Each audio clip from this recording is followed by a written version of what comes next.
¿Qué tal? Muy buenas tardes a todas las seguidoras y seguidores de La Cruda Verdura. Estamos en una emisión más de este programa que aborda temas que otros medios omiten u ocultan. Esto es La Cruda Verdura y antes de iniciar, pues vamos con nuestro tema de entrada de La Cruda Verdura con el grupo Querigma.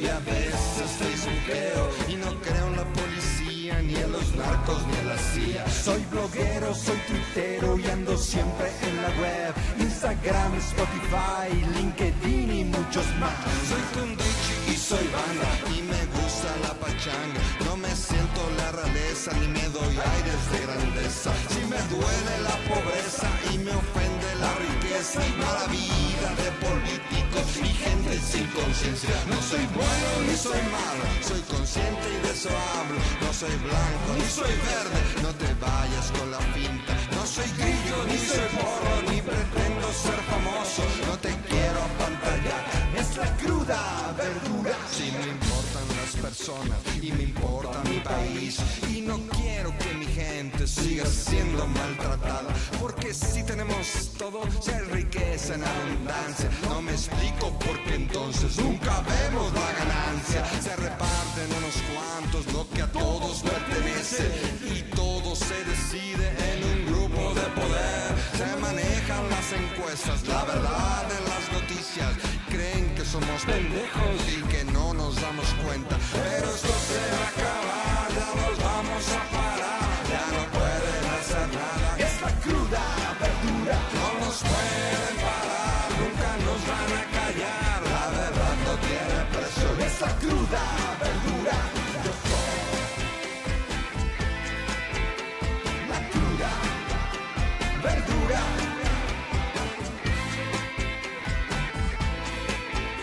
Yo soy la cruda verdura, pero esto se va a acabar, ya nos vamos a parar, ya no pueden hacer nada. Es la cruda verdura, no nos pueden parar, nunca nos van a callar, la verdad no tiene precio. La cruda verdura. Bueno, este fue el tema de entrada de La Cruda Verdura y quiero darle, bueno, buenas tardes Axel Guillermo, Sánchez ¿cómo que estás? me acompaña como ya es costumbre y la bienvenida a nuestro invitado el día de hoy, al maestro Álvaro Segovia. Él es abogado de profesión, está también, es doctorante en Ciencias Jurídicas Ciencias Jurídicas, pero eres maestro en Criminología y Criminalística, Es ¿verdad? correcto, así es. Y coincidimos recientemente en un programa con el maestro Roberto Palacios, en el que abordaste un tema que hoy, aquí en La Cruda Verdura, vamos a seguir tocando, que es lo que tiene que ver con el perfil de estos jóvenes que se van involucrando en el crimen organizado. No se pierda este programa porque va a estar buenísimo.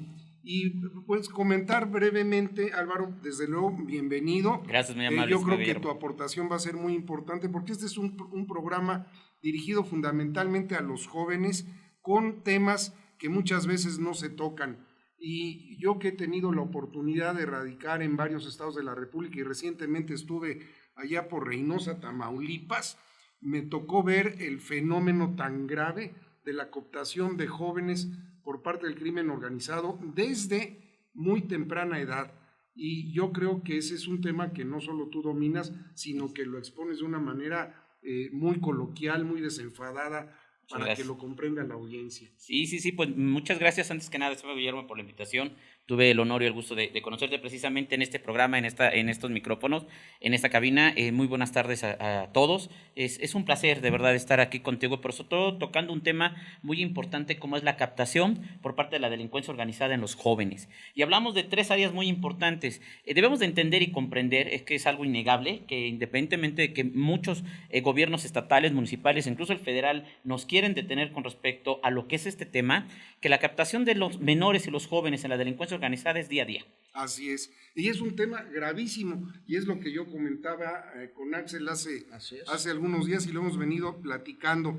Pero para seguir con este tema, queremos hacer un breve repaso, Álvaro, si nos permites, Sí, claro. del programa anterior en el que tuvimos, bueno, las noticias de la semana que presentaron Alioshka y tú, bastante nutrido de información, ¿verdad?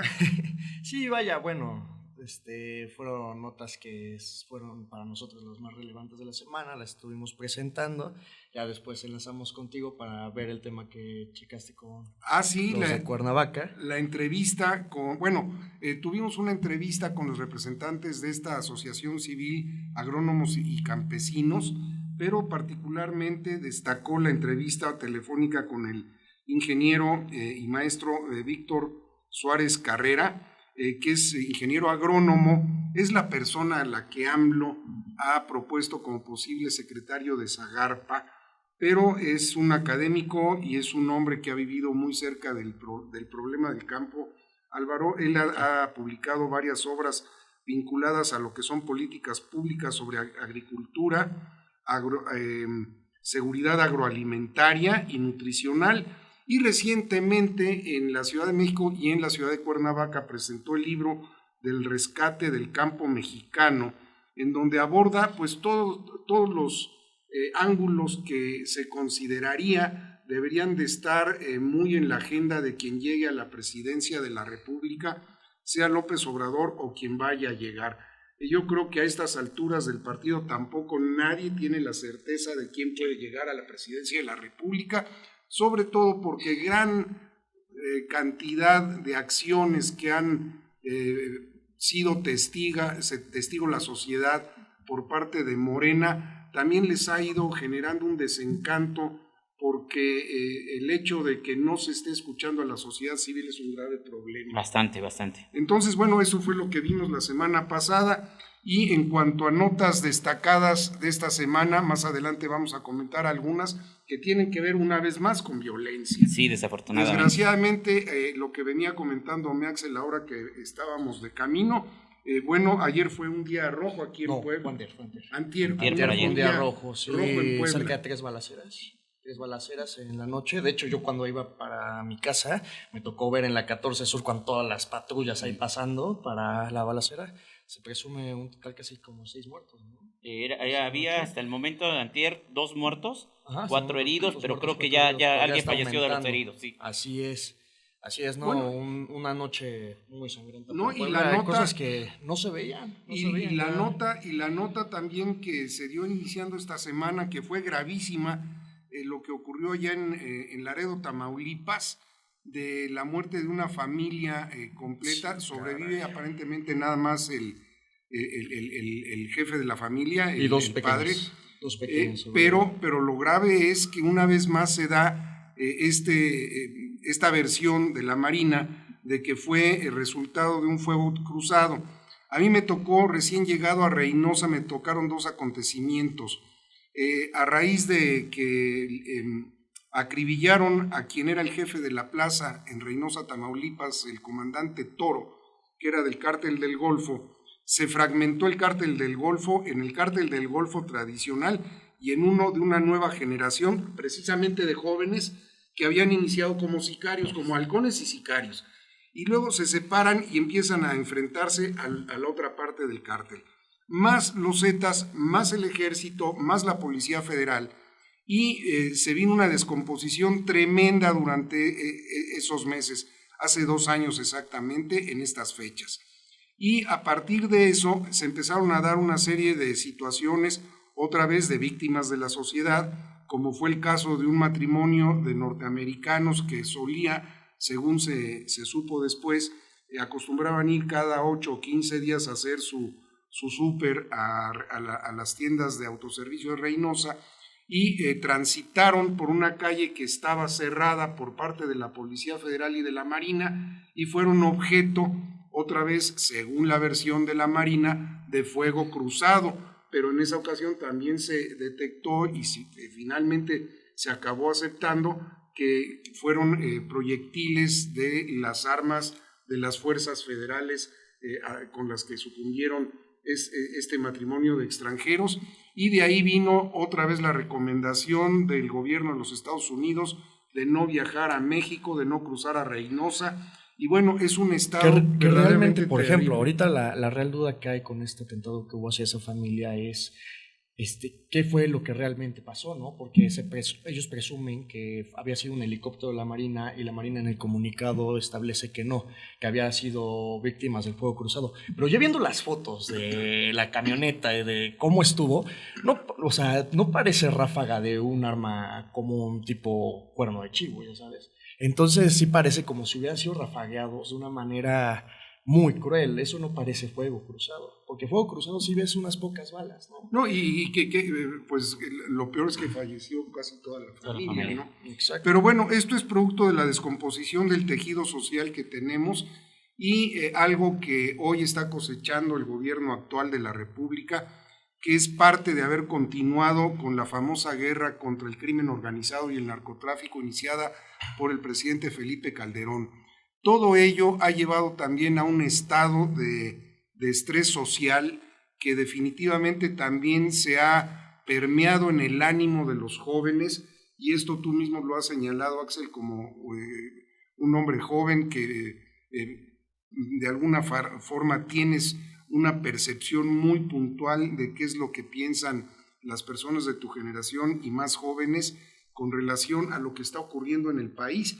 Y Puebla, que era un estado que tradicionalmente no se había enfrentado a la circunstancia de delincuencia organizada, a raíz de los huachicoleros, que Puebla es uno de los estados que más ha destacado por esta práctica ilegal del robo de combustibles y venta y comercialización del mismo, pues se ha hecho sentir. Bueno, hace un año también se dio lo de una serie de feminicidios con algunas jóvenes estudiantes de la universidad, ¿no? Así es, pero es que también tú qué puedes esperar, ¿no? Estás viendo que los combustibles están carísimos, estás viendo que no hay seguridad, estás viendo que no hay empleo, estás viendo que hay impunidad. Entonces eso le facilita mucho a la gente el actuar, ¿no? De esas maneras, y más especialmente en los jóvenes que más que no encuentran trabajo, pues optan por otras vías, ¿no? Eso es lo grave del asunto. Los feminicidios siguen continuando. ¿Cómo? Pues no hay una cultura de prevención, no hay educación al hombre. Entonces van a seguir continuando hasta que realmente se vea que no hay impunidad en los casos. Bueno, hasta que se vea realmente que deje de haber impunidad en los casos. Dejando de haber impunidad, la gente va a dejar de hacer las cosas. Bueno, antes de ir a una nota que les tenemos preparada para todos ustedes, yo quisiera comentar sobre el tema que nos atañe el día de hoy con el maestro Álvaro Segovia, todo este problema, porque la ocasión en la que tuvimos la oportunidad, y yo tuve el honor de compartir micrófonos contigo por primera vez, hablábamos de todo este nuevo sistema penal acusatorio, cómo le afecta a los jóvenes, cómo son objeto de abusos, y todo esto tiene que ver con la parte de los jóvenes que no están involucrados en cuestiones criminales.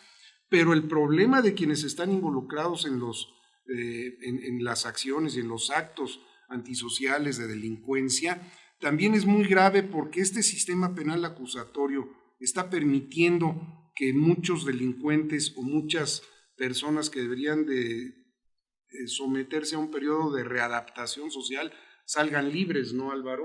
¿Qué pasa con eso? ¿Por qué está fallando tanto? ¿Por qué tuvimos que cambiar a este sistema penal acusatorio que, a mi juicio, y según lo que hemos recogido de la sociedad en general, hay grandes inconsistencias, y evidentemente pues eso cae en una falta de aplicación de la justicia y que siga habiendo o haya más impunidad?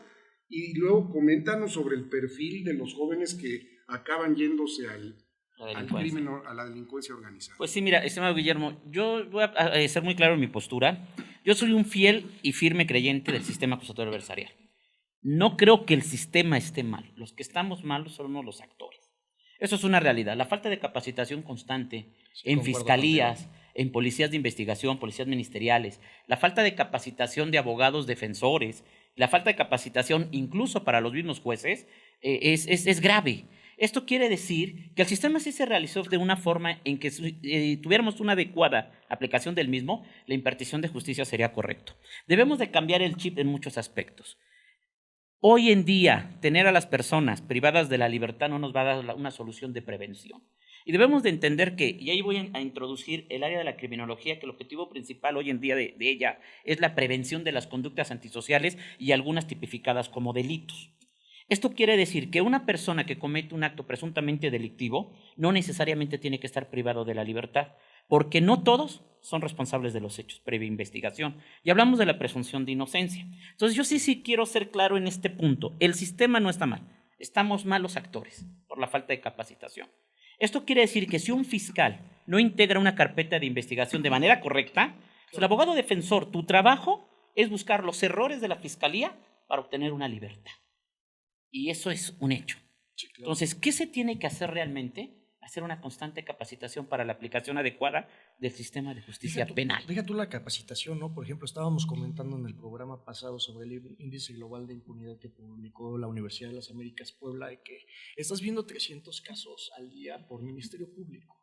Eso es algo que estás hablando que están saturados. Humanamente no se puede, claro. Exacto, están saturadísimos. Estás hablando que es un Ministerio Público por miles de casos a la semana, por miles de casos, cientos de casos a la semana. Entonces, ¿Tú cómo ves tú qué propondrías para que realmente se hiciera una real y buena impartición de justicia? Porque estoy consciente de que también se les tiene que capacitar. Claro. Pues también se tiene que atender todo. Ya está la solución. El problema, te vuelvo a insistir, que es error humano. Te voy a comentar. El mismo sistema tiene vías alternas de solución al conflicto. Esto quiere decir que no todas las denuncias tienen que acabar en un juicio oral. Estas vías alternas de solución al conflicto son la mediación y la conciliación, que desafortunadamente no se están llevando como debe de ser. Mediadores y conciliadores no están capacitados. Y vuelvo a insistir, de 10 denuncias, 7 u 8 puede solucionar en medios alternos de solución al conflicto. ¿Qué tiene que hacer el abogado actual? 7 u 8, esto quiere decir que del 70 al 80% puedes obtener una respuesta. ¿Qué es lo que quiere una persona, ¿sí?, cuando se le ha transgredido algún derecho? Primero, un pago de reparación del daño, lo más importante. Claro. Segundo, una correcta aplicación de la justicia. Pero en muchas ocasiones, las personas víctimas de un delito, delitos menores, no considerados delitos de alto impacto, lo que quieren mínimo es una disculpa. Y no sabemos enfrentarlo, no sabemos ser ese canal, ¿sí?, de comunicación entre la víctima y el victimario. A ver, un paréntesis aquí, Álvaro. Sí. Puntualmente, la reparación del daño, la disculpa, etcétera. Pero ¿qué ocurre? ¿Cuántas veces puede incurrir la persona en una falta para que sea merecedor de un castigo, de una pena? Dentro de los medios alternos de solución al conflicto existe la suspensión provisional del procedimiento de investigación. Eso quiere decir que si yo cometo un acto, un fraude, voy a hablar algo de lo más denunciado, un fraude, y yo tengo que hacerte el pago de reparación del daño por 50,000 pesos que haya defraudado, a 12 años suspendo el procedimiento de investigación. No puedo volver a convenir esta suspensión en otro hecho que se me investigue. A ver, ¿cómo que a 12 años? Perdón, a 12 meses. A 12 meses, sí. Sí, me fui años. Muchísimo. ¿Esto qué quiere decir?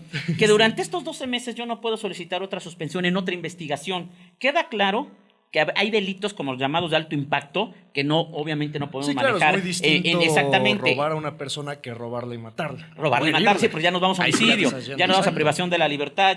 Exactamente. Ahora, definamos y manejábamos en el programa anterior que los delitos que antes conocíamos como graves en un listado, concretamente en el artículo 79 del Código de Procedimientos para el Estado de Puebla, hoy en día aplica el Código Nacional. Hoy en día tenemos que el listado se llama delitos de alto impacto y se encuentra en el artículo 19 constitucional. ¿Cuáles serían los más comunes bajo esa óptica? Homicidio, secuestro, ¿sí?, violación, entre otros más. Y ojo, la Ley General, y voy a entrar ahora sí a nuestro tema de delincuencia organizada, claro, nos dice que se considerará el delito de delincuencia organizada cuando 3 o más personas se reúnan de manera constante con el objetivo de cometer, y en el artículo 2 de esta ley viene una serie de delitos para específicamente entrar a lo que es la delincuencia organizada. Esto quiere decir que el delito de delincuencia organizada no viene solo, viene acompañado siempre de otro delito. Y ahí es donde entramos, y platicábamos en aquella ocasión, malentendemos en muchas ocasiones que la delincuencia organizada, su principal captación económica es la venta de las drogas o el narcotráfico, que como delito no se llama narcotráfico, es un delito federal que conocemos en este caso como daños contra la salud. Claro. Y comentábamos en aquella ocasión, mentira, hoy en día, a nivel nacional e internacional, la mayor actividad ilícita que deja mayor cantidad de dinero a la delincuencia organizada es la venta de armas, el trasiego de armas. No tanto la venta de enervantes ilícitos. Y segundo, la trata de personas.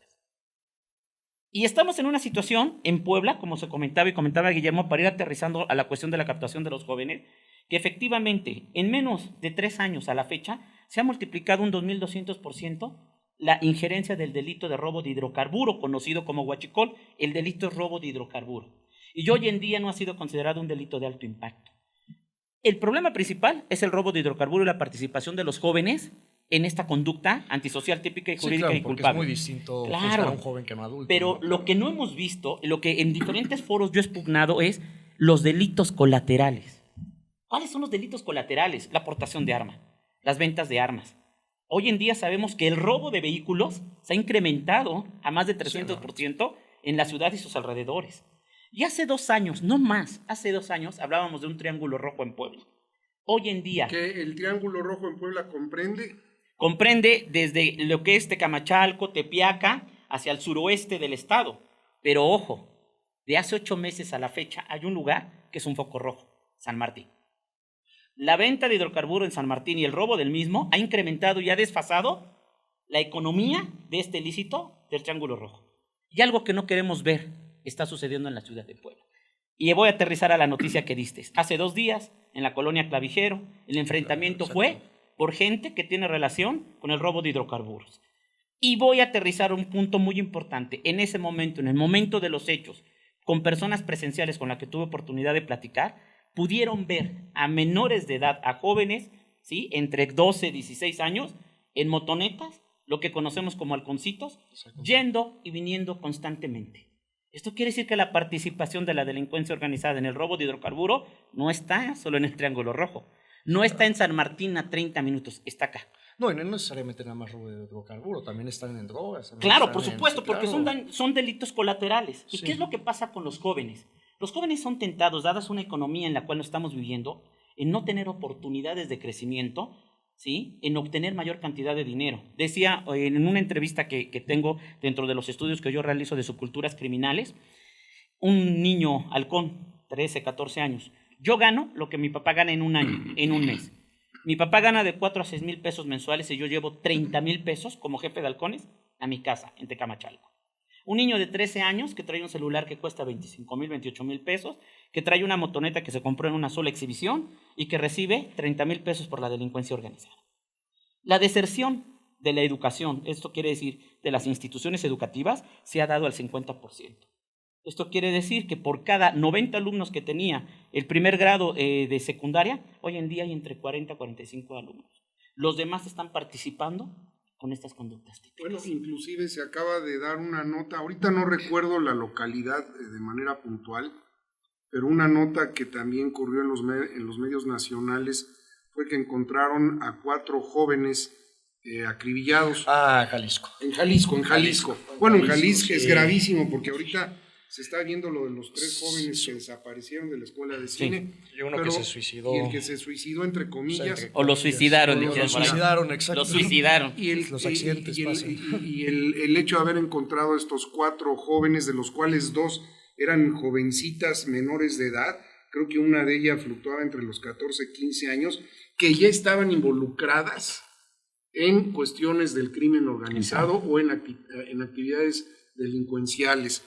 Caray, qué grave es esto, porque evidentemente ante la falta de oportunidad, ante la falta de una perspectiva de una vida con certeza de progreso y simplemente con un entorno familiar favorable, con la falta de todos esos factores, pues es tan fácil que los jóvenes caigan en este tipo de actividades. Se está dando un fenómeno, Álvaro, que a mí me tocó de alguna manera vivirlo muy de cerca ya hace muchos años, en los años 70. En los años 70 estábamos viviendo una situación de apertura a una serie de cosas desconocidas. Desde luego el advenimiento de la masificación de la marihuana, el LSD, los hongos alucinógenos, etcétera. Los eventos masivos musicales, la protesta de los jóvenes en todo el mundo, muchos de estos eventos se dieron originalmente en la sociedad francesa y vinieron a la Ciudad de México como repercusión de una cierta, por llamarla de alguna manera, infiltración de izquierda. Había organizaciones juveniles vinculadas hasta con las guerrillas aquí en México, y todo esto de alguna manera se concatenó con el descontento que hubo de los jóvenes estudiantes del Politécnico y de la Universidad Nacional Autónoma de México en el movimiento del 68, en donde muchos de quienes después estuvimos en actividades de orden cultural, etcétera, estuvimos vinculados. A lo que voy es que en esa época se había dado un rompimiento generacional entre los jóvenes de esa época y la época de sus mayores, de los padres. Fue donde se exacerbó la presencia del rock and roll, el rock and roll como lo conocimos con los grandes grupos como los Rolling Stones, etcétera. Y hoy en día es muy similar porque proporcionalmente la población se conforma proporcionalmente igual con la mayoría de jóvenes menores de 30 años. Pero es que ahí también estamos hablando de un tema muy importante. Aquí la sociedad ya está rebasando el gobierno. Por eso, es lo que se está viendo. Es lo que estoy comentando. Porque entonces ocurría eso, pero también ocurría que los jóvenes carecían absolutamente de oportunidad de tener plataformas de expresión.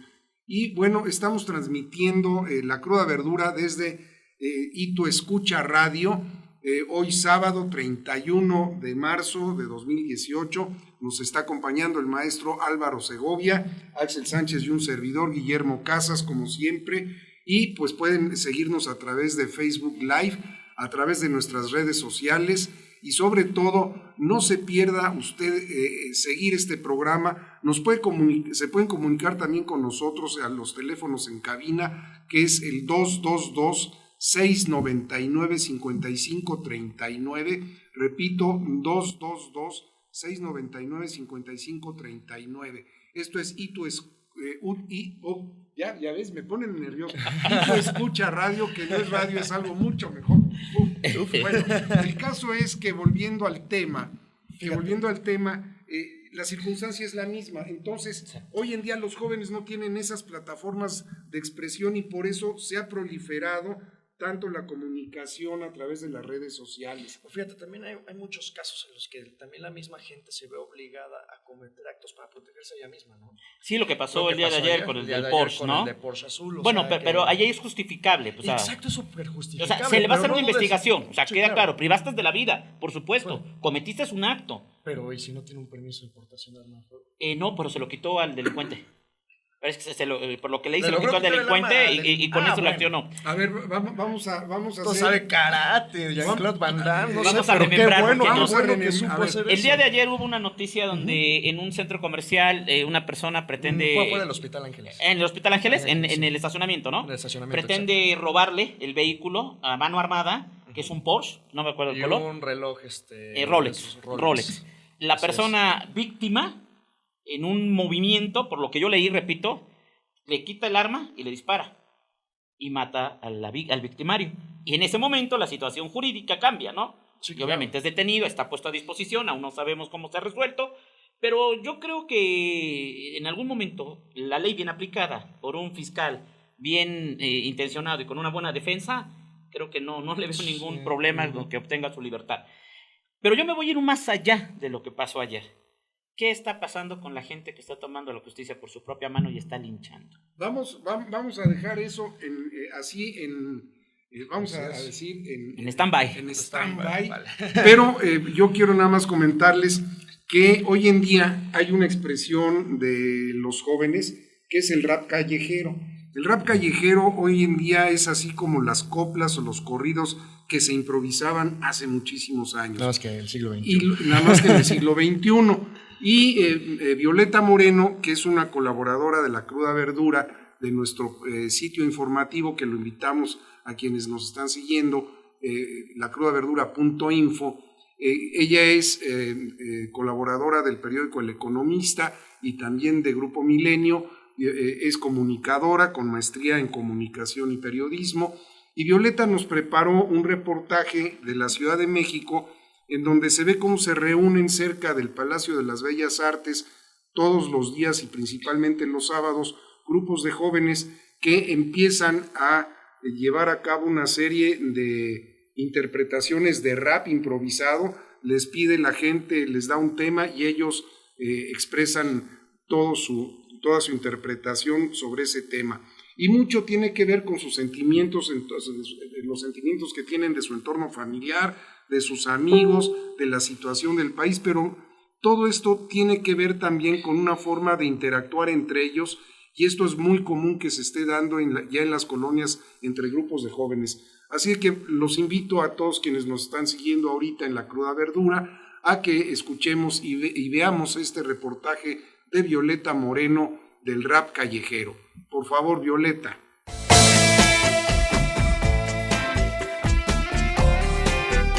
Y bueno, caminando por Bellas Artes nos encontramos a unos raperos literal de calle. Vamos a ver un poco de este talento. Haciendo el quehacer, te mandan por las tortillas para que traigas de comer. Luego regresas y dices, no me vas a joder, rojo. 17 y no vas a crecer. Cuando le preguntaste a tu papá, ese cabrón, la verdad solamente se quedó pendejón. Te dijo, hijo, verás, no eres un error. La verdad es que yo sí quería tomar alcohol. Sí querías tomar alcohol, pero no lo hacías muy bien. Hasta para ser un bebedor mueve necesitas nivel. Dicen que la inteligencia se mide de la cabeza al cielo, pero lamentablemente estoy de cabeza y tú de pie. De pie, espera, eres un impertinente porque tengo la rima que viene como de rimete. Tú naciste tal vez de sentones por accidente porque tu mamá rebotaba de arriba abajo para siempre. Para siempre, yo te veo muy inquieto. Dame un momento, te respaldo en argumentos. ¿Cómo quieres ganarme, jumento pobre imbécil? Si tu gorda madre por accidente hace twerking. Halcones, espera, güey, yo tengo el intelecto de la rima para poder manejarlo en modo tan perfecto que ni siquiera el insurrecto accidentalmente podrá modificarlo tan perfecto. Accidental, madre.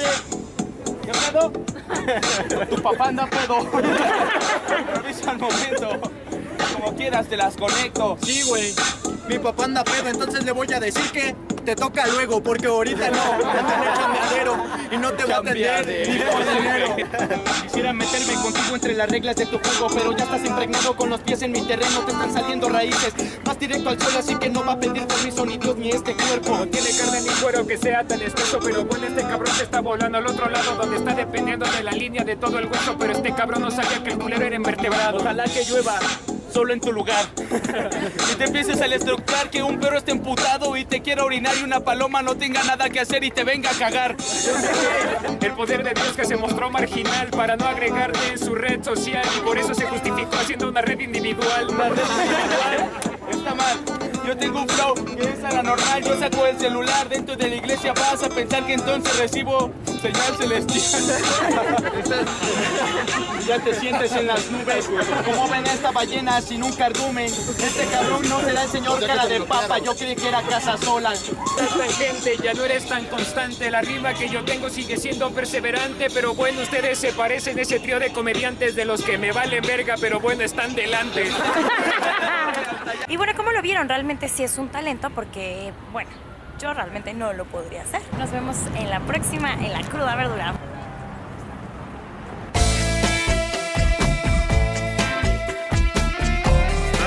Que además es una expresión que está en todo el país, porque yo lo he visto en la Ciudad de México, en Tamaulipas, en Querétaro, en Nuevo León, en Oaxaca. Nuevo León especialmente, Nuevo León. Digo, conoces a este grupo Cártel de Santa. Cártel de Santa, sí. En Oaxaca me tocó ver a un grupo que lo hacía en lengua indígena. Okay. Muy curioso, ahí en una zona, si mal no recuerdo, en Etla, en una comunidad muy humilde. Unos jóvenes ahí, incluso con unos botes de metal, estaban ahí acompañándose, pero bueno, es lo que estamos viendo. Pero sigamos con el tema que verdaderamente yo creo que a toda la gente que nos está siguiendo le es muy atractivo saber qué es lo que está ocurriendo con los jóvenes y la delincuencia organizada. Gracias, Guillermo. Recordemos algo muy interesante y voy a tomar ahorita el punto. La militancia a través de los medios de comunicación. Híjole, acabo de encontrar un comunicado, en Facebook, donde se están ofreciendo el huachicol, así cínicamente, ¿sí? La venta en 7 pesos y 10 pesos. Pero ya en redes sociales, o sea, las redes sociales están siendo utilizadas para la captación y para la venta, claro, de lo que es el producto de la delincuencia organizada. Te comentaba hace unos minutos qué importante es la cuestión de la cultura. Te comentaba de las ramas que estudia tu servidor, que es la subcultura criminal. los estudios especializados en delincuencia organizada y subculturas criminales. ¿Qué es una subcultura criminal? Entendamos que todas las manifestaciones que tenemos en sociedad emana y nos da como resultado una cultura. ¿Pero por qué llamamos una subcultura criminal y hablamos mucho de lo que es la narcocultura? Bueno, ¿y qué es la narcocultura? La Secretaría de Seguridad Pública a nivel federal tiene una definición de la narcocultura, que son todas aquellas conductas sociales donde se tiene injerencia el narcotráfico. Recordemos que el narcotráfico es un apócope de lo que es narco, ¿sí? O es venta ilícita de, en este caso, enervantes que no tienen la autorización, porque también recordemos que hay drogas legalizadas, sí, que son aquellas que obviamente a través de un reglamento se maneja. Y entre paréntesis les comento, y platicamos aquella ocasión, que no podemos dejar de recordar y debemos de enfatizar que durante el año de 1940 algunas drogas se legalizaron. O sea, sí existió ya la legalización de drogas. La heroína y algunos que venían incluso de la cuestión de la cannabis. En ese momento, Lázaro Cárdenas la legaliza, pero por injerencia internacional de los grandes productores de medicamento, tuvo que en 6 meses, en este caso, suspender esta legalización. ¿Por qué te comento esto? Porque uno de los temas importantes ha sido la cuestión de la legalización. No, y la presión internacional. Y la presión internacional, ¿no? Por supuesto. Sí, claro. ¿Por qué la subcultura criminal? Y en este caso te definía que esa es una definición, bueno, la definición de la subcultura criminal. Los jóvenes hoy en día son tentados, y en tu caso que tú eres muy joven, Axel, y lo vas a ver con tus compañeros, son tentados de tener una vida de lujos. ¿De qué manera tú puedes acceder a esta vida de lujo de manera rápida y de manera pronta? A través del ilícito. Sí, claro. Por supuesto. Sí, claro. Digo, ¿a quién no le gustaría manejar un Porsche? ¿Sí? ¿A quién no le gustaría tener un Rolex? Sí, ¿a quién no le gustaría viajar constantemente en avión privado? Y sobre todo la cuestión machista que tenemos en México, tener mujeres. Y emanar de ahí la cuestión de las buchonas. ¿Estamos de acuerdo? Bueno, así es. ¿Qué pasa entonces con estos jóvenes y cómo son susceptibles? Y vamos a hablar en este caso ya de lo que es un perfil del joven para la delincuencia organizada. Jóvenes entre 13, 14 años a 16, 17, de familias disfuncionales, de una situación económica precaria, ¿sí? Que tienen ciertos requisitos como son falta de control de los impulsos, la intención de superación de manera inmediata. Claro, que sus papás no les pongan tanta atención. Claro, por supuesto, o que no los tengan. O que no los tengan, definitivamente. Esto quiere decir que hay un tema muy importante. Se liga mucho la cuestión del narcotráfico y las conductas criminales con la pobreza. Pero la pobreza es relativa, porque hay gente que está en un ámbito económicamente bajo, pero que no necesariamente ingiere en estas conductas delictivas. Sí, claro. ¿Qué se necesita para que esto siga avanzando? Un mercado consumidor. ¿Qué necesito para que en el estado de Puebla el huachicol sea número 1 en cuestión a conductas delictivas? Porque nos peleamos el primer lugar entre Guanajuato. Recordemos que Guanajuato tiene la misma situación, y el estado de Puebla. Eso necesita consumidores. Si no hay consumidores, obviamente no va a haber proveedores y no hay venta. ¿Qué pasa igual con las conductas delictivas que se cometen por la cuestión del narcotráfico? Es exactamente lo mismo. Se está consumiendo y consumiendo en exceso. Claro. Y hace rato dijiste una palabra importante, una conjunción de palabras muy importantes con respecto a la presentación del libro a través de políticas públicas. ¿Qué es una política pública? Y yo creo que ahí es donde la sociedad y el gobierno, independientemente del color, tienen que trabajar en conjunto. Políticas públicas de prevención del delito. Que no se está trabajando así. ¿Qué es una política pública? Es aquella que emana a través de la organización social junto de la mano. Sí, para que pase a la gente. Claro, por supuesto. Sí, claro. ¿Y cuál es el objetivo principal? La prevención. ¿Cómo vamos a prevenir? Y es un mercado que estamos dejando en el aire, en niños. Los niños no estamos previniendo, no estamos yendo a las escuelas. Y apenas me lo decían recientemente, ve a las escuelas a hablar del tema de trata, explícales cómo se trabaja, cómo las captan, cómo se realiza. Y tú dices, sí, cierto, ¿no? O sea, alguien te tiene que sacudir y decir, hazlo. Porque no estamos yendo a decirle a los niños qué no hacer. Y ojo, muy importante, en casa. La educación es en casa, no en las escuelas. No mandas a tu hijo a que te lo eduquen. Sí, no, lo mandas a tener un conocimiento. Para ser por supuesto, la educación es en casa, los valores se dan en casa. Claro. Y no vas a dejar mentir, Guillermo. Se están perdiendo los valores. Ya no se están reforzando. Para mí fue algo muy sorprendente el hecho que vivió México y que vivimos aquí en el estado de Puebla el 19 de septiembre. Yo era de las personas que más atacaban a tu generación millennial. Decía, no hacen nada. Y yo lo ponía el dedo en la llaga, te lo juro. Sí, claro. Sorprendentemente, se me cayó la boca ¿sí? Y me callé los ojos, dijeron, amigo, cállate los ojos y tápate la boca. Cuando me di cuenta que en el 19 de septiembre, en la cuestión del sismo que tuvimos, los primeros en organizarse fue tu generación. Sí, las manos fuertes fue tu generación. Sí. La organización real de apoyo y de ayuda antes del gobierno fue tu generación. En mi caso me tocó afortunadamente coincidir con mucha gente que vino de San Luis Potosí, hasta San Luis Potosí, Matehuala, lo que es Guadalajara, gente de Querétaro, del Estado de México, y ser parte de ese grupo. Bueno, y además fue una expresión que, así como lo vieron ustedes aquí, lo vimos aquí en el estado de Puebla, pues que permeó a nivel nacional. En el estado de Morelos también, particularmente la gente de las zonas urbanas, se organizó, los jóvenes se organizaron de una manera rapidísima.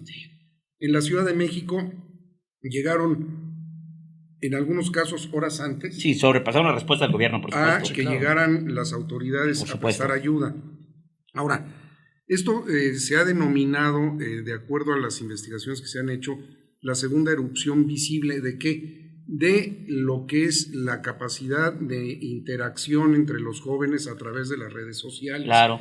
La primera, curiosamente, no tuvo que ver con un desastre, tuvo que ver con el famoso acontecimiento en la campaña de Peña Nieto con el estudiante de la Iberoamericana, el Yo Soy 132, sí, que incluso hay un libro que se puede consultar. Desgraciadamente se cayó eso, nada más. Sí, pero fíjate, se puede consultar este libro en la página Razón y Palabra, que es una página también auspiciada por el Tecnológico de Monterrey, en donde se da una descripción puntual de este fenómeno.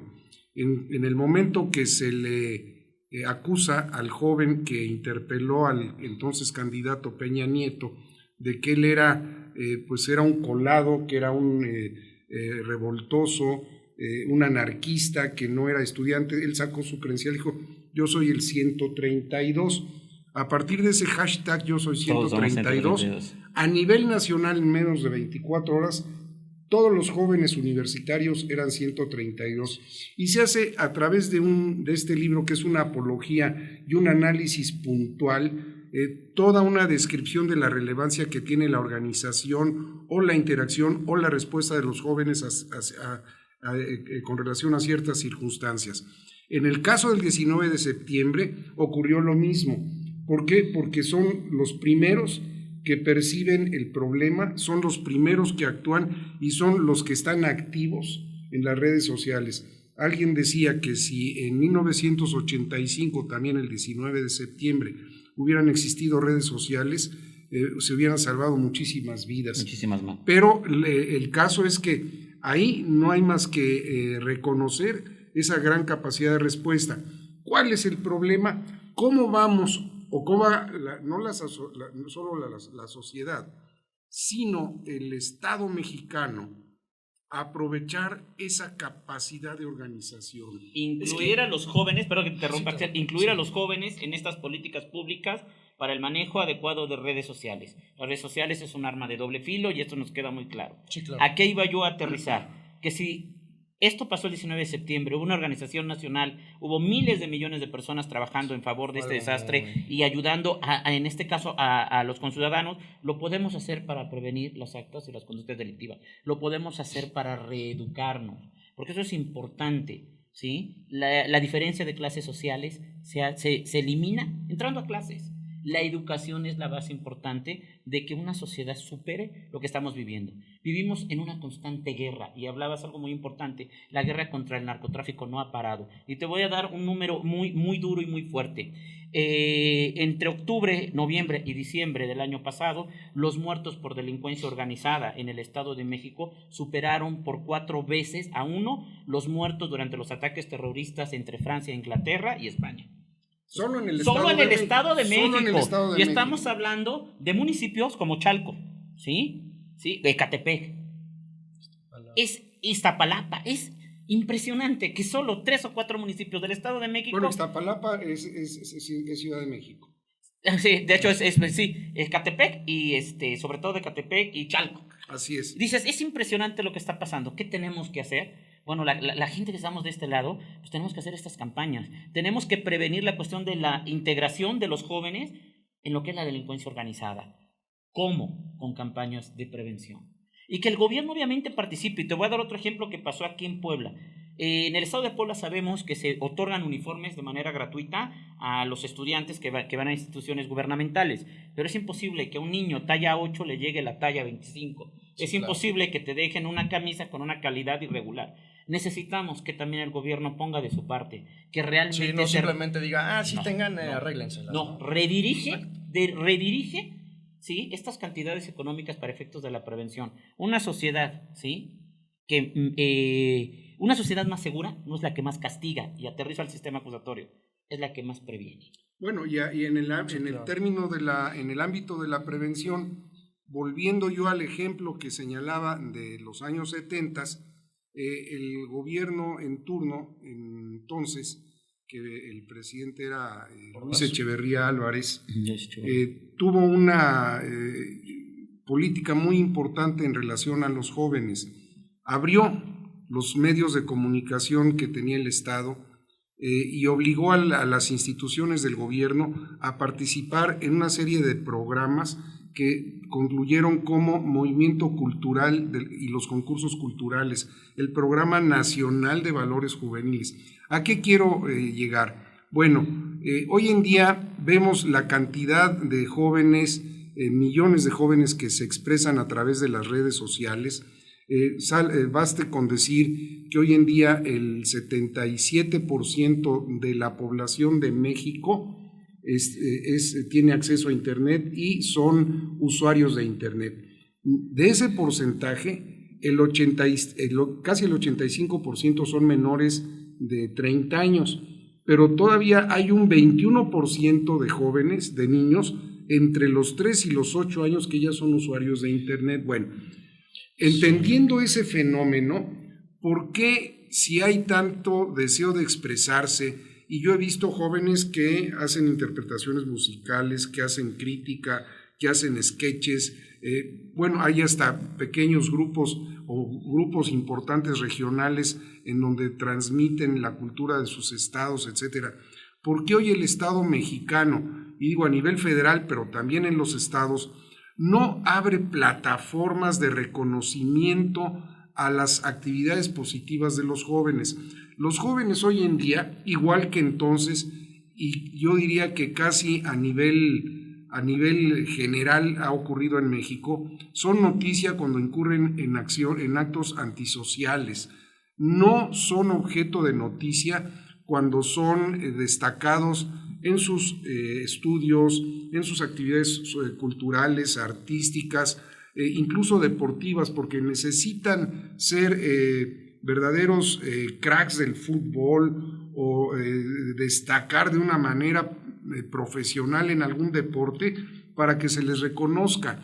¿Por qué no se crean en los noticieros, en los medios convencionales, también segmentos de las buenas noticias de los jóvenes? Estimular la creatividad de los jóvenes, estimular sus actividades positivas, su desarrollo cultural, que sientan que se les reconoce, porque lo que ocurre es que ante esta situación, y yo lo he visto muy puntualmente en los últimos años, los jóvenes no se quieren comprometer en una serie de actividades o de proyectos porque simplemente sienten que no se les va a dar el lugar y no se les va a reconocer. Es el momento de reconocer el talento de los jóvenes y darles un lugar en la sociedad. No veo a ningún candidato, no veo a ningún partido político que tenga grupos de jóvenes participando en los procesos. No, ahora de hecho, sí tienen. El problema es que nada más los usan para la campaña. Sí, terminando la campaña, muchas gracias por participar, ahí se ven. ¿Pero para qué los usan? Para repartir para estar propaganda, para estar en las esquinas. Pero ¿en dónde vemos oradores jóvenes?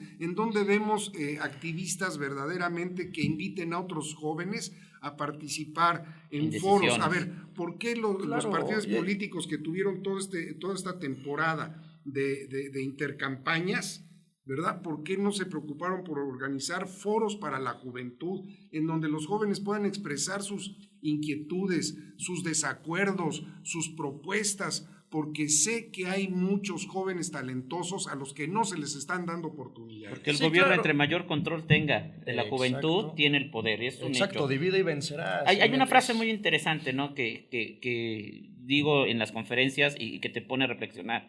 Hoy en día, ser estudiante es más peligroso que ser delincuente. Sí, claro. Y no es una frase actual, se dijo en 1968. Bueno, y ahí está la película tan famosa, la película que se rodó en Puebla, precisamente, de Canoa. Canoa, por supuesto. De ahí vienen los comunistas, ¿no? Ya sé cuál es. Que debido a la masificación del concepto que falta de conocimiento. También estás hablando de que universitarios eran comunistas, llegan precisamente al poblado y que eran trabajadores que iban a hacer una excursión a la Malinche y son linchados y de hecho un sobreviviente es el que participa en la conformación del guión de la película.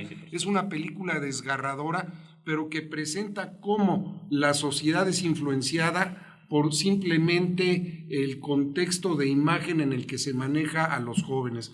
Hoy en día, ser joven también es un sinónimo de ser un tipo de ente que es, yo diría que no tiene una forma concreta, no tiene un papel concreto.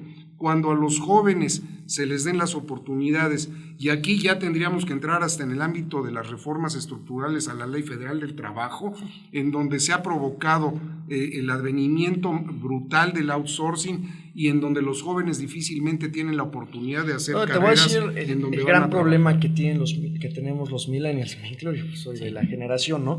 Estamos llenos de información. Sentimos que tenemos, la solución a todos los temas. El problema es que no sabemos cómo aplicarlo. En el tema del 19 de septiembre fue algo muy empático entre todos, ¿no? Porque es la primera vez que vivimos algo así.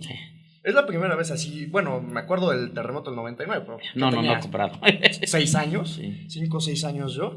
Entonces fue algo en la que todos dijimos, estuvimos a punto de morir, y algo en lo que dijimos, pues ¿qué hacemos? ¿Qué es lo primero que hacemos? Buscar y empezar a ayudar, redes sociales, nos empezamos a mover todos, y entre todos nos empezamos a ayudar. Eso fue lo padre y lo rápido. ¿Por qué? Porque fue algo que pasó de momento, fue algo que nos hizo actuar rápido. ¿Cómo? Ayudamos, rapidísimo. Vale más de aquí el gobierno. Pero hay algo bien importante. Imagínate que ese movimiento que se hizo, ahora sea para cambiar la realidad de México. Te voy a decir algo. Sí se puede. No dudes que después de haber visto la respuesta del gobierno, tuvo miedo, el gobierno tuvo miedo. Muchísimos jóvenes vayan a querer ir a votar, nada más para agarrar. Ojalá lo hagan. Ojalá lo hagan. He escuchado mucho, ¿sabes qué? No he querido votar, pero después de ver lo del 19 voy a ir a votar. ¿Por qué? Porque la sociedad rebasó al gobierno. El gobierno fue incapaz. Ahora también, si te voy a decir algo, no se le puede delegar todo. Estoy muy a favor de las políticas públicas. Todo suena muy maravilloso. Pero mientras hay corrupción e impunidad, no se va a poder hacer nada. No se le puede delegar todo al gobierno federal. Pero ¿cómo lo quitamos desde acá abajo? Acaba de decir algo bien importante. Y yo creo que el ejemplo vivo de lo que acabas de comentar, Guillermo, lo que acabas de decir, Axel, está ahorita, aquí en la cabina. Efectivamente, tienen toda la información del mundo, pero no la saben manejar toda. Bueno, y aquí hay un punto aquí muy está la importante. Experiencia. Perdón, Guillermo. Guillermo tiene toda la experiencia del mundo. Voy a hablar de lo que estamos aquí en cabina. Claro. Tú como generación millennial, tienes esa información. El hecho de estar compartiendo micrófonos te va a dar como resultado algo positivo. Entonces vamos a aterrizar que la juventud combinada con la experiencia, vamos a obtener un beneficio en nuestro país. Claro, el problema es que para muchos empleos te piden ya ciertos años de experiencia. Bueno, pero la información sí la tenemos. Eso es algo que tradicionalmente ha ocurrido. Desde que yo empecé a trabajar, desde que yo era muy joven, ya era un requisito tener experiencia. ¿Cómo adquieres la experiencia si no te dan la oportunidad? Y aquí viene lo que yo comentaba, las oportunidades que hoy ofrecen a través de la oferta de trabajo, las empresas, pues son ofertas de trabajo muy relativas en cuanto a prestaciones y en cuanto a las posibilidades de crecimiento individual. Por eso el hecho de que los jóvenes vayan a votar, pero votar se debe considerar en dos vertientes. Votar por un candidato o por un partido, que en esta ocasión se va a votar más por las personas. Hay más índice que se va a votar más por la persona que por el partido. Más por la persona. Pero si no estamos de acuerdo con ninguno, hay otro camino. Anular el voto de manera total. Yo no estoy muy de acuerdo en ese camino. Lo que sucede aquí es una cosa. ¿Por qué? Porque es regalar tu voto. Estás regalando tu voto. O sea, estás no, dando simplemente, un voto nulo simplemente estás manifestando una inconformidad con el sistema. Sí, pero la anulación del voto funcionaría si todos anularían el voto. Bueno, ahí sí, el gobierno diría, ok, pero aquí hay un grave problema. Ese es el problema. Si lo hacen 2 personas de No, bueno, no, de pero 10, yo no digo 2 personas, no, pero sí. aquí es una conciencia de participación, porque vuelvo a lo mismo. Esperemos que a partir del día 30 que empiezan las campañas para los casos de cargos federales de presidente, diputados, senadores, en realidad veamos propuestas, que no sigamos viendo ataques personales de unos contra otros y que verdaderamente Andrés Manuel López Obrador, a quien mucha gente considera que puede ser verdaderamente quien genere un cambio, haga propuestas pues coherentes, haga propuestas razonadas que también la población y sobre todo los jóvenes también, o sea, también lo vimos ahora en la entrevista con 5 periodistas de Milenio recientemente, esta semana, en donde no resultó nada. O sea, las respuestas fueron las mismas, fue la misma respuesta a todas las interpelaciones de los 5 periodistas que estaban de Milenio. Pero va a haber un análisis, análisis real de candidatos. Y te voy a decir una cosa, yo tengo la oportunidad de platicar con mucha gente. ¿Y por qué vas a votar a la presidencia? Por tal persona. Y a la gobernatura no estoy de acuerdo en ese partido, voy a votar por otra persona. Sí, y a la alcaldía, no, ahí voy a votar. Caray, a ver, espérame, ya lo están razonando. Ya no me estoy yendo con el color. Y eso es importante. Es muy bueno. Esa participación es importante. Estoy de acuerdo. Si yo quiero ir en contra del sistema, pues voy a anular mi voto. Sí, claro. Pero yo soy consciente que va a ser los menos. Sí. Hoy en día vamos a vivir algo histórico. Yo lo veo de esa manera. Esperemos que sea en beneficio. Los cambios deben ser para beneficio. Sí, no, yo lo he visto en opiniones de mi generación. Eso o sea, dijo ya sabes quién. Sí, exacto. Exacto. No, fíjate que de muchos de mi generación con los que yo platico, amigos ahí de la fiesta, de todos lados, del trabajo, todos lados, platico con ellos, oye, ¿qué vas a votar, presidente?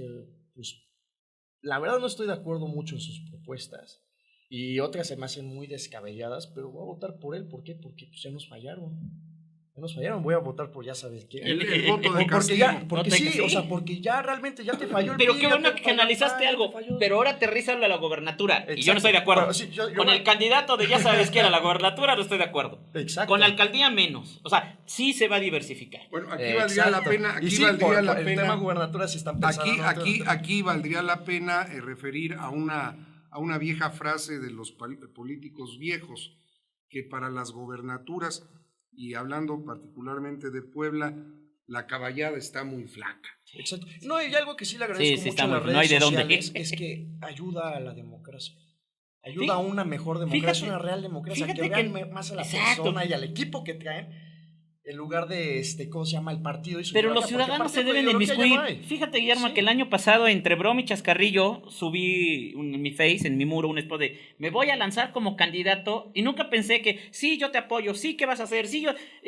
quieren candidatos de veras ciudadanos. Sí, claro. O sea, no es que lo fuera a hacer, pero para mí fue impresionante decir, oye, sí se puede. Sí, claro. ¿Qué se hizo a gobierno? Dijo, no, espera, vamos a limitar a los candidatos ciudadanos porque nos los van a quitar, y creo que ahí fue un grave error. Y ahí yo me permitiría... No, gravísimo error, el único que ya estamos a punto de concluir, nos quedan unos cuantos minutos, pero yo quiero hacer una reflexión, precisamente por eso que tú señalas, Álvaro, de que la sociedad quiere candidatos que emerjan de la misma sociedad civil.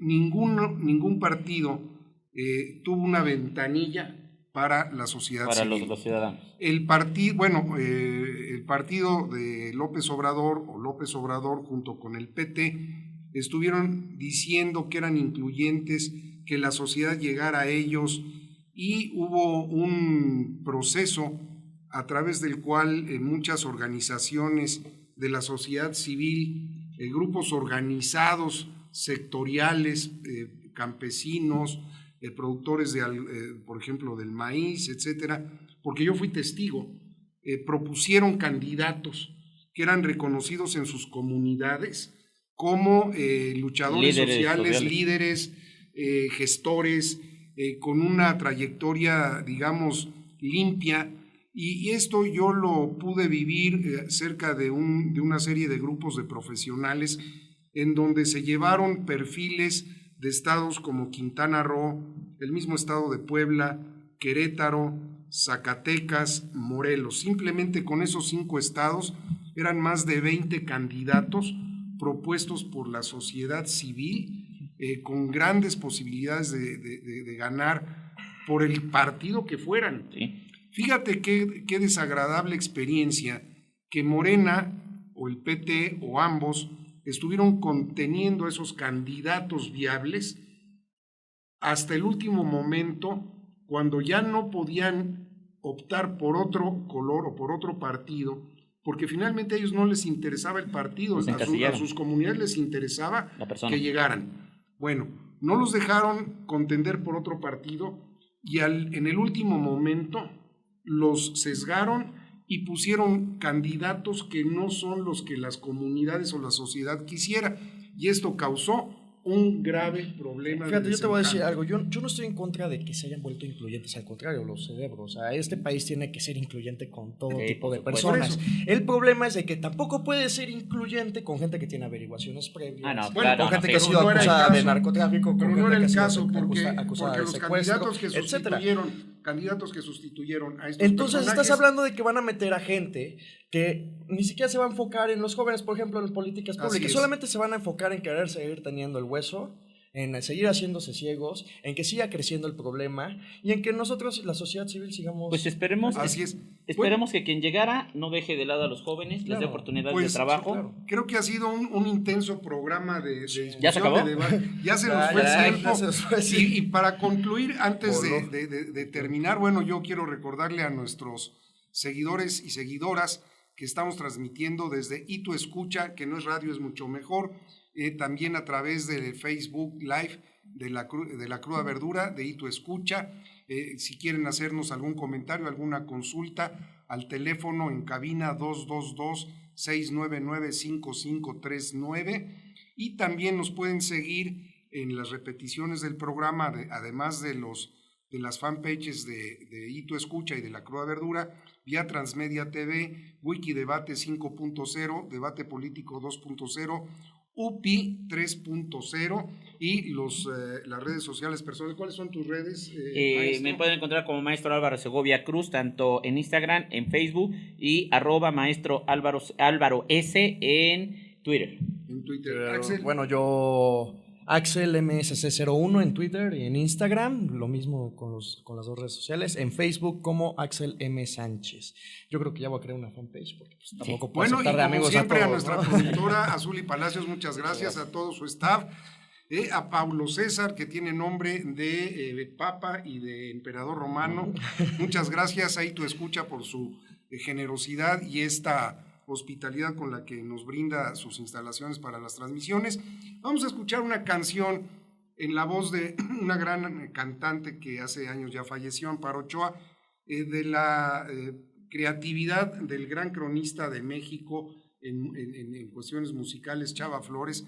Y hablando de todo esto, pues precisamente ¿a qué le tiras cuando sueñas mexicano? Y con eso nos despedimos. Lo espero la próxima semana aquí en La Cruda Verdura, un programa en donde tratamos temas que otros medios y los medios convencionales omiten o no publican. Gracias por su atención. Pase un buen fin de semana. Gracias. Buen fin de semana. Hasta luego. Muchas gracias. Hasta luego.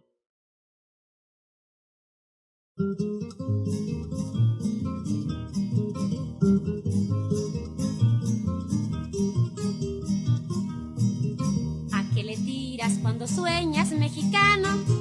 Hacerte rico en loterías con 1 millón. Mejor trabaja, ya levántate temprano. Con sueños verdes solo pierdes el camión. ¿A qué le tiras cuando sueñas mexicano? Con sueños de opio no conviene ni soñar.